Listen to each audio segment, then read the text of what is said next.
السلام علیکم ورحمۃ اللہ وبرکاتہ۔ ان الحمد للہ نحمده ونصلی علی رسولہ الکریم، اما بعد فاعوذ باللہ من الشیطان بسم اللہ الرحمن الرحیم۔ فما تنفعهم شفاعۃ الشافعین۔ صدق اللہ مولانا العظیم۔ سامعین و حضرات، اللہ مالک الالام سورہ مدثر میں یہ فرما رہے ہیں، فما تنفعهم شفاعۃ الشافعین۔ پس جو نماز نہ پڑھنے والا ہے اس کو کسی قسم کی کوئی سفارش کام نہیں دے گی، یعنی اس کی سفارش کوئی بھی نہیں کرے گا۔ اور یہ بہت ہی فکر کی بات ہے اور لمحہ فکریہ ہے کہ قیامت کے دن سفارش انبیاء بھی کریں گے اور جو شہید ہے وہ بھی سفارش کریں گے، اور جو قرآن ہے اس کی بھی سفارش ہوگی، یعنی وہ بھی سفارش کرے گا۔ جو حافظ قرآن ہے وہ بھی سفارش کرے گا، اور جو شہید ہے وہ بھی سفارش کرے گا، ملائکہ بھی سفارش کریں گے۔ اور پیارے محبوب پیغمبر جناب محمد الرسول اللہ صلی اللہ علیہ وسلم نے فرمایا، اور نابالغ بچہ جو ہے وہ بھی اپنے ماں باپ کے لیے سفارش کرے گا۔ آیا قرآن کی بھی سفارش، ملائکہ کی بھی سفارش، انبیاء کی سفارش، قرآن پاک کی سفارش، اور قرآن پاک کو پڑھنے والا حافظ قرآن اس کی بھی سفارش، نابالغ بچہ جو فوت ہو جائے اس کی بھی سفارش، آیا نماز نہ پڑھنے والے کی سفارش ہوگی؟ رسول اللہ صلی اللہ علیہ وسلم نے فرمایا، بے نمازی بندہ قیامت کے دن سفارش سے محروم رہے گا، یعنی اس کی سفارش نہیں کی جائے گی۔ یہ بہت ہی فکری لمحہ ہے، اس کی فکر کرنی چاہیے۔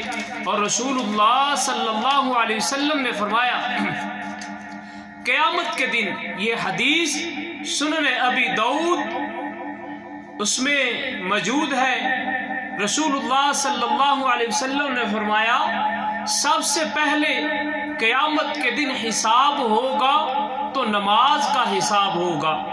محبوب علیہ السلام نے فرمایا اگر آدمی نماز میں کامیاب ہوا، کامران ہوا، کامیابی ملی، تو محبوب علیہ السلام نے فرمایا باقی گناہوں کے بارے میں اللہ مالک الالام چاہیں گے معاف کریں چاہے نہ معاف کریں۔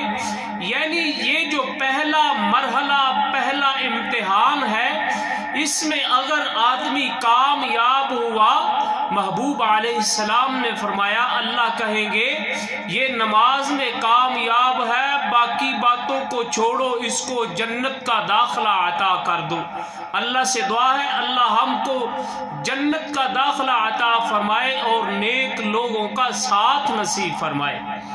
اور بے نمازی کی سفارش بھی نہیں ہوگی، اور وہ امتحان ہوگا، نماز کے بارے میں پوچھا جائے گا، وہ ناکام ہوگا۔ پہلے امتحان میں جب آدمی قیامت کے دن ناکام ہوگا، محبوب علیہ السلام نے فرمایا باقی بھی حساب اس کے اوپر عذاب کی طرح مسلط ہو جائے گا، یعنی وہ ناکام ہو جائے گا۔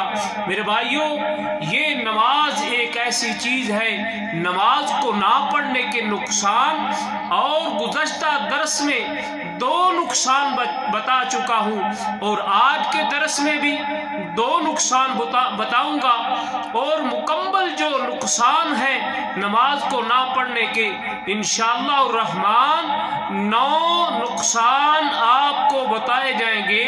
یعنی ایک نقصان یہ ہے کہ اس کے بارے میں سفارش نہیں ہوگی، اور دوسرا نقصان یہ ہے کہ جب حساب ہوگا، پہلے حساب نماز کا ہوگا، نماز میں ناکام ہوا تو باقی معاملات میں بھی ناکام ہوگا، جب نماز میں کامیاب ہوگا تو باقی معاملات میں بھی اللہ اس کو کامیاب کرے گا۔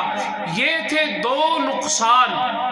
اور محبوب علیہ السلام نے فرمایا نماز کو نہ پڑھنے والا، اس کے بارے میں محبوب علیہ السلام نے کیا فرما دیا؟ فرمایا من ترک الصلاة متعمدا فقد کفر۔ اللہ اکبر کبیرہ۔ من ترک الصلاة، نماز کو ترک کرنے والا، متعمدن فقد کفر، یعنی نماز کو ترک کرنے والا فقد کفر، اس نے کفر کیا ہے۔